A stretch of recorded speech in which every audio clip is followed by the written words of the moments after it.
जय हिंद दोस्तों। आज हम लोग देखेंगे सामाजिक विज्ञान में कौन कौन सा चैप्टर सबसे इम्पोर्टेंट है, जो एग्जाम के लिए बहुत ही महत्वपूर्ण है, जिससे अच्छे नंबर हम लोग को मिल सकता है। सबसे पहले हम लोग हिस्ट्री में देखेंगे। हिस्ट्री में पहला चैप्टर, दूसरा चैप्टर और तीसरा चैप्टर और चौथा चैप्टर बहुत ही इम्पोर्टेंट है। इसी चैप्टर को पढ़ लेने पे हम लोग का काम चल जाएगा। पहला, दूसरा, तीसरा और चौथा चैप्टर। फिर पॉलिटिकल साइंस में पहला चैप्टर, दूसरा चैप्टर और तीसरा चैप्टर बहुत ही इम्पोर्टेंट है। इस चैप्टर को स्किप नहीं करना है।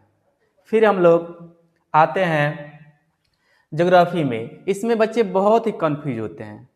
इसमें हम लोग देखते हैं, इसमें पहला जो चैप्टर है इसमें बहुत सारा खंड दिया है, 5 खंड दिया है। तो इस पांचों खंड को छोड़ना नहीं है, सभी खंड को पढ़ना है। यानी पहला चैप्टर में हम लोग को क्या करना है, सभी को पढ़ना है। ऑब्जेक्टिव भी पढ़ना है, लघुत्तरीय पढ़ना है, दीर्घोत्तरीय पढ़ना है।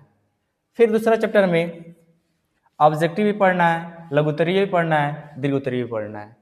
फिर तीसरा चैप्टर ज्योग्राफी में हम लोग ऑब्जेक्टिव नहीं पढ़ना, तीसरे चैप्टर का ना ही लघुत्तरीय पढ़ना है, ना ही दीर्घोत्तरीय पढ़ना है। तीसरा चैप्टर को स्किप कर देना है। कम समय में अगर बेहतर तैयारी करना है तो स्मार्ट स्टडी करना बहुत ही जरूरी है। इस समय हम लोग के पास बहुत ही कम समय है, इसलिए मेन चैप्टर को, जिससे अधिक से अधिक क्वेश्चन पूछ जाती है, क्वेश्चन पूछने की संभावना है, उसी चैप्टर को पढ़ेंगे हम लोग। इसलिए तीसरा चैप्टर को हम लोग क्या करेंगे, स्किप कर देंगे, इसको छुएंगे ही नहीं। ना ऑब्जेक्टिव पढ़ेंगे, ना लघुत्तरीय पढ़ेंगे, ना दीर्घोत्तरीय पढ़ेंगे, इसको छोड़ ही देंगे हम लोग। फिर ज्योग्राफी का चौथा चैप्टर ऑब्जेक्टिव पढ़ लेना है। फिर चौथा चैप्टर में लघुत्तरीय नहीं पढ़ना है, दीर्घोत्तरीय इसे पढ़ लेना है। जो इंपोर्टेंट दीर्घोत्तरीय होगा उसको पढ़ लेना है। फिर ज्योग्राफी का जो पांचवा चैप्टर है इसमें ऑब्जेक्टिव पढ़ना है, लेकिन लघुत्तरीय नहीं पढ़ना है, दीर्घोत्तरीय नहीं पढ़ना है।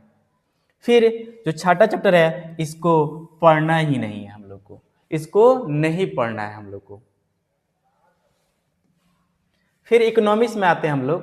तो इकोनॉमिक्स में पहला चैप्टर इंपॉर्टेंट है, इसको पढ़ लेना है। फिर दूसरा चैप्टर बहुत ही इंपॉर्टेंट है, इसको पढ़ लेना है। तीसरा को नहीं पढ़ना है। फिर चौथा को पढ़ लेना है। फिर पांचवा नहीं पढ़ना है।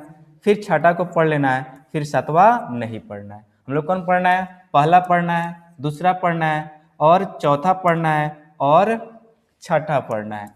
इसी चैप्टर को पढ़ लेंगे लोग तो हम लोग का एसएसटी कंप्लीट हो जाएगा। ज्योग्राफी में आपदा प्रबंधन को अच्छे से पढ़ लीजिएगा लोग, क्योंकि वो आसान होता है, उससे नंबर उठना बहुत ही आसान होता है। सभी बच्चों को याद हो जाता है, सभी बच्चों को समझ में आता है, इसीलिए उसको अच्छे से देख लीजिएगा लोग। 2 नंबर 4 नंबर का तो फिक्स है, और ऑब्जेक्टिव भी उसे पूछता है। लघुत्तरीय 4 नंबर का पूछता है उससे, दीर्घोत्तरीय आपदा प्रबंधन से क्वेश्चन नहीं पूछती है। जय हिंद दोस्तों।